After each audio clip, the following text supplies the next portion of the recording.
Şiddetli dünya sevgisi insanı ahiret sevdasından addım addım uzaklaştırır.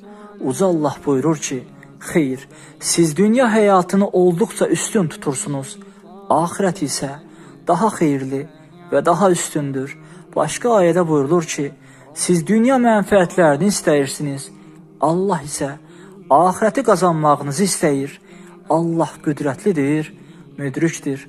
Səhabə rəvat edir ki, bir gün Peyğəmbər sallallahu aleyhi və səlləm yuxarı kəndlərdən birindəki bazardan keçdi. Səhabələr də onu müşahidə edirdi. Bu əsnada o, qulaqları olduqca qısa, ölü bir çəpişin yanından keçdi və əyilib onun qulağından tutub, səhabələrindən soruşdu. Hansı biriniz bir dirhəm verib buna sahib olmaq istəyər?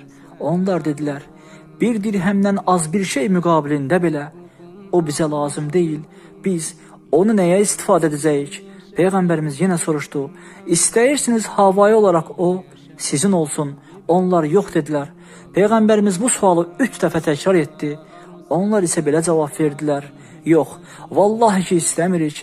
Əgər bu çəpiş diri olsaydı, o qüsurlu hesab olunardı. Çünki o, qulaqları olduqca qısadır. Üstəlik, ölü olması necə? Onda Peyğəmbərimiz dedi, vallahi ki, bu dünya Allah yanında, bu çəpişin sizin üçün dəyərsiz olduğundan daha dəyərsizdir. Başqa hədisdə buyurulur ki, əgər bu dünyanın Allah yanında ağcaqanadın qanadı qədər dəyəri olsaydı, orada kafirə bir içim su belə verilməzdi. Bu xüsusda Uca Allah belə buyurur, biz hamıya, onlara da, bunlara da Rəbbinin neymətindən veririk. Rəbbinin neyməti heç kəsə qadağan deyildir. Bax gör dünyada onların birini digərindən necə üstün etdik. Ahirətdə isə daha böyük dərəcələr və daha böyük üstünlüklər vardır.